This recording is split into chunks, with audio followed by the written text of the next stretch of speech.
कहता है इतिहास दोहराया नहीं जाता।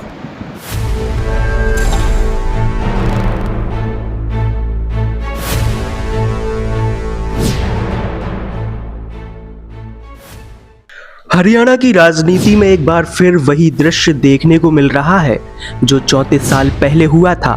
इतिहास का यह पन्ना जब देश के उप प्रधानमंत्री चौधरी देवीलाल पर पुत्र मोह का गंभीर आरोप लगा था, आज एक बार फिर खुलता नजर आता है।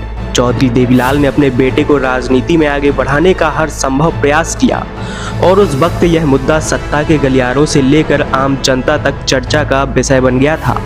देवीलाल पर लगे आरोपों की गूंज इतनी तेज थी कि हरियाणा की राजनीति में इसका असर लंबे समय तक देखा गया। देवीलाल के निर्णय पर सवाल उठाए गए, उनके पुत्र मोह को लेकर जनमानस में चर्चा गर्म हुई और आज वही कहानी दोबारा लिखी जा रही है, लेकिन इस बार पात्र बदले हुए हैं। आनंद सिंह दांगी, जो खुद कभी देवीलाल पर पुत्र मोह का तंज कसते थे, आज उसी मोह की गिरफ्त में फंसते दिख रहे हैं। 34 साल पहले जो आरोप उन्होंने देवीलाल पर लगाए थे, आज उनके खुद के कंधों पर वही बोझ नजर आता है।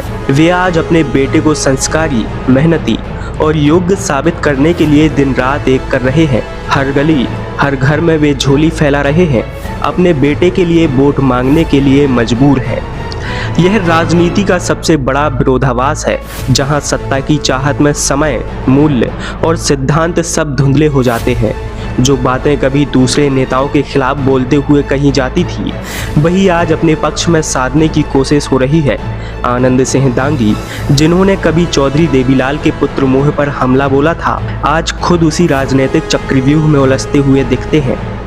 सवाल यह उठता है कि क्या राजनीति में परिवारवाद और पुत्र मोह एक अपर्याय सच्चाई बन गए हैं?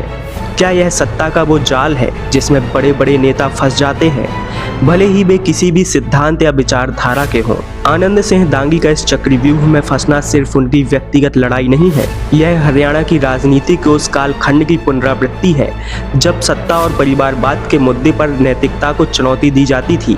दांगी अपने बेटे के लिए जो लड़ाई लड़ रहे हैं, वह न केवल उनके व्यक्तिगत इतिहास का हिस्सा बन रही है, बल्कि हरियाणा की राजनीति में भी एक नया अध्याय जोड़ रही है। यह इतिहास का एक और अजीब मोड़ है, जहां पुत्र मोह का वह पुराना आरोप जो कभी दूसरे नेताओं पर लगाया गया था, आज खुद नेता के कंधों पर आकर बैठ गया है, जिसने इसकी सबसे अधिक आलोचना की थी। समय का पहिया घूम गया है और राजनीति का यह पुराना खेल एक बार फिर शुरू हो चुका है। क्या यह सत्ता की भूख है या पिता का मोह? यह सवाल हरियाणा की राजनीति में गूंज रहा है और शायद इसका उत्तर सिर्फ वक्त ही दे सकता है।